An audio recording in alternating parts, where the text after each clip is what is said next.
Salut, c'est Trado, content de vous retrouver pour le format gagner en bourse avec des ETF. Je vous rappelle le principe, si vous êtes nouveau, il y a une façon facile d'investir en bourse, c'est utiliser les ETF qui finalement sont des paniers d'actions et qui permettent de miser sur une idée, un concept plutôt que sur telle ou telle entreprise qui n'est jamais à l'abri, tout simplement d'une mauvaise nouvelle.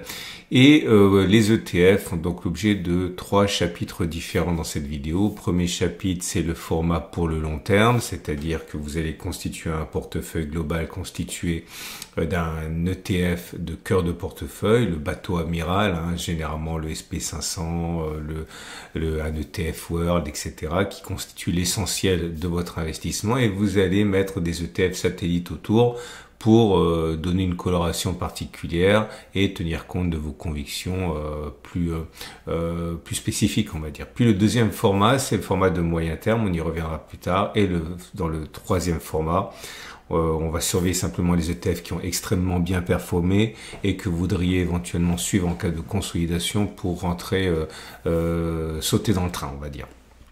On va donc commencer par le format numéro 1, investir pour le long terme avec des ETF. Dans les ETF de cœur de portefeuille, tout naturellement, on va commencer par le plus connu, c'est-à-dire en France, l'Amundi World, éligible au PEA. Comme on peut le voir, on n'est pas en zone d'accumulation rationnelle. La zone d'accumulation rationnelle, c'est celle qui a été exploitée ici pendant au moins 5 semaines. C'est la zone des 525-470 euros pour cet ETF World, 23 pays développés. On passe au deuxième ETF World. Alors celui-là, il a la spécificité d'avoir des pays développés et des pays émergents. Il n'est pas non plus en zone d'accumulation rationnelle. La zone d'accumulation rationnelle a été exploitée ici à 76-72 euros. Troisième possibilité extrêmement populaire, notamment outre-Atlantique, c'est l'investissement dans un ETF SP500. Alors là, c'est l'indice, c'est pas l'ETF, mais il y a des dizaines et des dizaines de ETF SP500. Vous en trouverez plein. En tout cas, on n'est pas en zone d'accumulation rationnelle. La zone d'accumulation rationnelle, c'est la zone des 55,00, 48,30 points pour le SP500 ou l'équivalent en euros ou en dollars pour l'ETF. On vient de casser une résistance, on est sur des records historiques. C'est un excellent présage pour la suite. La possibilité est laissée d'investir également en guise de cœur de portefeuille sur le Nasdaq. Alors c'est un petit peu plus, on va dire, risqué parce que la volatilité et la performance du Nasdaq sont plus importantes que celle du SP500. On est sur des niveaux historiques, on n'est pas sur zone d'accumulation rationnelle. La zone d'accumulation rationnelle, c'est 19,250, 16,600 et on va enchaîner avec l'Europe. Si vous voulez mettre de l'Europe en cœur de portefeuille, vous avez la possibilité de mettre cet Amundi Eurostock 600, donc les 600 grandes entreprises européennes. On n'est pas en zone d'accumulation rationnelle. La zone d'accumulation rationnelle, on a rebondi dessus. Ici, c'était 236, 222 euros. Et la même chose, mais pour les 50 titans, c'est par exemple cet iShares Eurostock 50. Et vous avez la possibilité de bénéficier éventuellement des zones d'accumulation rationnelle des 184, 165 euros. On va terminer avec le CAC 40 pour les ETF de cœur de portefeuille, même si je répète régulièrement que le CAC 40, à mon sens, n'a rien à faire dans un cœur de portefeuille. Mais bon, certains le font, c'est leur droit. La zone d'accumulation rationnelle, c'est 72,00, 68,00. Le CAC 40, pour moi, c'est un ETF de conviction. C'est pas un ETF de cœur de portefeuille. Première pause, j'explique. Vous avez vu que les zones d'accumulation rationnelle, on en a profité à partir d'avril, mais maintenant elles sont loin. Est-ce que ça veut dire pour autant que vous ne pouvez pas investir et que vous devez rester à rien faire? Non, parce que j'encourage à considérer un format mixte, c'est-à-dire, imaginons que vous vouliez investir, c'est un chiffre donné au hasard, 100 euros tous les mois dans cette stratégie. Vous pouvez mettre 50 euros en DCA, c'est-à-dire tous les premiers du mois ou tous les 15 du mois ou tous les 22 du mois, régulièrement, comme ça on épouse l'évolution historique et le reste est laissé de côté et investi entièrement dès qu'on revient sur une zone d'accumulation rationnelle pour acheter pendant les soldes. L'idée, c'est que la partie DCA permet d'accompagner l'évolution historique et notamment, par exemple, les 6, 7, 8, 9, 10% historiques en moyenne de tel ou tel indice. Et puis, en plus, on va renforcer pendant les soldes en mettant une dose supplémentaire, un achat supplémentaire sur la zone d'accumulation rationnelle. Maintenant, vous pouvez faire du 50-50, du 80-20, du 90-10, c'est vous qui voyez pour la répartition. Deuxième chose, avant d'aller voir les ETF satellites, je vous rappelle qu'il est impératif de connaître le contenu des ETF dans lesquels vous investissez. Et si vous avez la flemme d'aller chercher les données, j'ai regroupé sur mon site toutes les notices techniques où figurent justement ce en quoi les ETF sont investis. Donc vous allez sur mon site, c'est Tradosaur, vous avez un lien juste en dessous de la vidéo, vous cliquez sur l'article en question et vous allez voir tous les ETF que je surveille. Il y en a des dizaines et des dizaines. Et il y a des codes couleurs. Si j'en ai parlé dans le chapitre 1, eh bien c'est le code bleu. Si j'en parle dans le chapitre 2, c'est le format rose. Et si j'en parle dans le format 3, c'est en jaune. Et si vous cliquez par exemple là, vous allez avoir la fameuse notice technique qui va apparaître avec les actions dans lesquelles sont investis les portefeuilles. C'est très important. Et puisque je l'ai sous la main, vous avez ici la bannière Trade Republic. Si vous cliquez sur Trade Republic, c'est un sponsor, donc c'est une bonne chose si vous cliquez dessus parce que bon, c'est un sponsor. Et si vous allez là, eh bien vous allez pouvoir découvrir les services de Trade Republic qui donnent accès donc à tous les ETF que je mentionne. Il a des milliers d'actifs, donc des ETF, mais également des actions, etc. N'hésitez pas à découvrir ça. C'est une banque, c'est allemand, c'est régulé. Notamment par la BaFin, c'est l'équivalent de l'AMF. Vous avez 2% d'intérêt sur vos espèces pendant que vous attendez les zones d'accumulation rationnelle. Vous avez une carte bleue, vous avez un PEA. Bref, c'est tous les avantages d'une vraie banque régulée. N'hésitez pas à aller voir. En plus, c'est un super moteur de sélection d'ETF. Rien que pour ça, ça vaut la peine. Et vous avez donc ensuite les ETF de conviction. Alors, les ETF de conviction, il y en a très peu qui sont en zone d'accumulation rationnelle. Évidemment, je vais parler ensuite d'ETF dans le chapitre 2 et le chapitre 3 de la vidéo. Vous pouvez très bien les mettre également en ETF de conviction. Mais là, je parle uniquement de ceux qui sont en zone d'accumulation rationnelle. Et en l'occurrence, c'est le cas de cet ETF obligation d'entreprise internationale en zone d'accumulation rationnelle à 25,725. Vous avez également cet Amundi qui n'arrive pas à décoller, mais bon, c'est une chance pour ceux qui veulent de l'accumulation rationnelle sur cette zone. Donc des entreprises santé dans l'indice mondial, zone d'accumulation rationnelle 435-400 €. Vous avez la même chose, mais c'est le format européen. Pareil, la santé va pas très bien, ça peut être considéré comme une opportunité pour le futur si vous croyez au secteur. Et pour terminer, cet ETF ressources économiques de base, éligible au PEA, en zone d'accumulation rationnelle à 85,73. C'est tout, souvenez-vous, en avril, il y en avait 30, 40. C'est tout ce qu'il y a. Tous les autres ont décollé, ne sont plus en zone d'accumulation rationnelle. On va passer au deuxième format. Le deuxième format, c'est du moyen terme. Donc c'est pas simplement de l'achat et on oublie, c'est de l'achat et de la revente. L'idée, le but du jeu, c'est de trouver les ETF qui basculent juste en phase 2.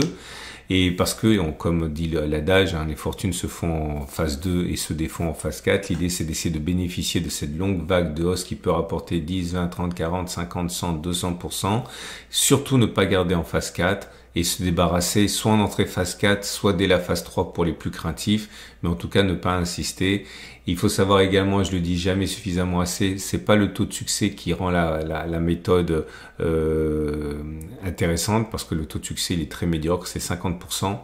50% gagnent de l'argent, 50% perdent de l'argent.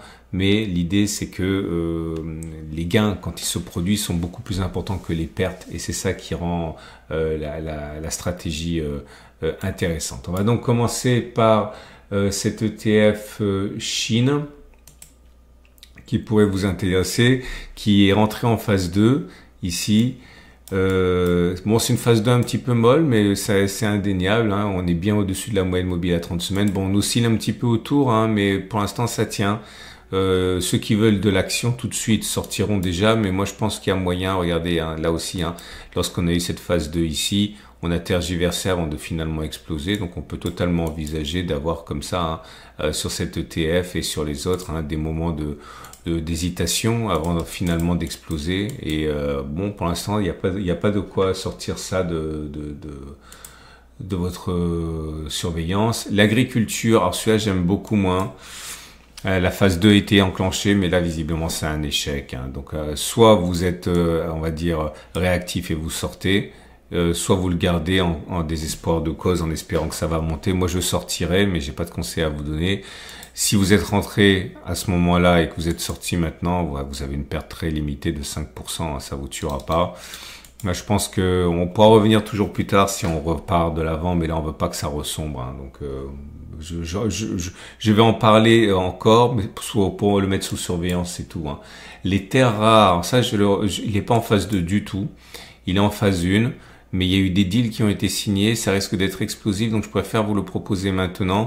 Après une phase 4 atroce, on est en phase 1, hein, donc c'est trop tôt pour rentrer au regard de la stratégie, mais on peut le mettre sous surveillance. L'Eurostoxx 600 a une sélection d'entreprises boissons et nourriture. Là c'est pareil, hein, les plus nerveux sortiront. Les plus patients patienteront. Si vous sortez maintenant que vous êtes rentré ici, vous avez perdu sur ce portefeuille-là 4,6%. Ok, c'est complètement gérable. Regardez, hein, quand ça fonctionne, par exemple, au mieux, j'ai bien dit au mieux, ça fonctionne jamais comme ça, mais bon, il y a eu un passage en dessous, puis on est reparti. Voilà, au mieux, on a fait 27%, et là, on a perdu 5%. Vous comprenez quand je dis que c'est le ratio gain-risque qui est assez intéressant. Les nouvelles énergies, alors là, il est pareil, il est pas en phase 2 du tout, il est en phase 1, mais voilà, ça mérite qu'on le surveille. Il y a eu des zones intéressantes qui ont servi de phase 2 ici, il y a eu des belles progressions. Ça pourrait vous intéresser si ça fonctionne bien. Bon, on le surveille. L'hydrogène, alors un ETF BNP hydrogène, j'ai l'impression qu'on est en train d'initier une phase 2 ici. Hein. C'est pas mal du tout, à surveiller de près, mais bon, certains pourront acheter ici. Et qui sait, hein, peut-être que c'est le coup de départ. L'Amérique latine a pris un coup derrière la nuque. Là, il était très bien parti jusqu'à cette semaine, mais là, mauvaise nouvelle avec notamment les menaces de Donald Trump. C'est pas fini, hein. On a bien vu. Hein, il y a des fois où ça redescend comme ça et puis après ça repart. Mais voilà, comme ici. Hein. Mais pour l'instant, c'est assez délicat. Donc on peut envisager éventuellement de rentrer maintenant, hein, c'est absolument pas un problème, même si la semaine elle est un petit peu décevante. Un autre ETF que j'aimerais vous soumettre, qui a déçu, mais qui est peut-être en situation de rachat ici, peut-être qu'il va se racheter une conduite avec une phase 1. Ça c'est un ETF spécialisé dans dans les matières premières, tout sauf agriculture. Ok, à surveiller de près. Et ma grande satisfaction, c'est le Vietnam. Regardez ça, l'explosion qu'il y a eu. Vous voyez comme ça a tergiversé. Hein. On n'était pas très bien. Là, il y a encore 3-4 semaines, on est revenu dans la zone.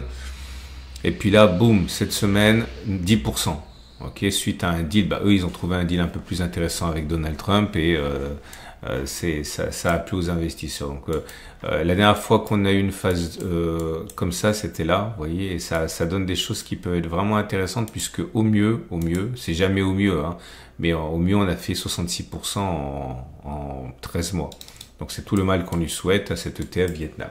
Voilà, j'ai rien d'autre à vous proposer. On surveille ça de près et on va passer au troisième format. Le troisième format, c'est donc des ETF qui ont extrêmement bien performé, qui vous donnent des idées et qui sont peut-être un peu chers pour vous actuellement. Beaucoup n'aiment pas acheter sur les sommets, mais voilà, à surveiller de près. Soit pour acheter maintenant, pour mettre par exemple en portefeuille sur des ETF satellites, hein, mais autrement pour plus tard. Donc un ETF information de la technologie, information, donc c'est tout ce qui est internet. Regardez cette belle phase 2 que l'on a eue. Je vous propose les matières premières parce que non seulement l'or a extrêmement bien performé depuis 2 ans, mais là c'est l'argent, le palladium et le platine qui décollent. Et regardez cette belle phase 2 à laquelle on assiste. N'oubliez pas, hein, les notices techniques sont sur mon site. Un Amundi qui est spécialisé dans les entreprises de l'eurozone, belle progression. Les petites capitalisations, également, ça pourrait vous intéresser. Très belle poussée. Peut-être que vous voudrez regarder ça en cas de correction. Un autre ETF iShares éligible au PEA, celui-là dans les grandes petites capitalisations de la zone euro.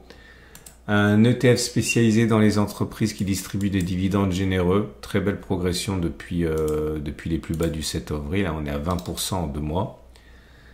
Si vous êtes intéressé par le nucléaire et l'uranium, vous avez la possibilité d'investir dans cet ETF-là. Regardez, hein, depuis les bas du 7 avril, on a déjà pris 80%, on a même fait 100% en 2 mois. L'or, tout le monde sait que l'or actuellement est en odeur de sainteté et cet ETF minière Gold Junior est en très bonne forme. Vous avez aussi un ETF spécialisé dans la défense. Ok, alors c'est un thème qui est très en vogue, peut-être trop en vogue. Certains voudront un petit repli avant de rentrer, c'est l'occasion de le surveiller. Encore du gold, encore des minières, mais celles-ci sont des minières, des producteurs seniors, donc des vieilles mines déjà établies. Regardez la belle phase 2 que l'on a eue. Des entreprises petites, mais pondérées value.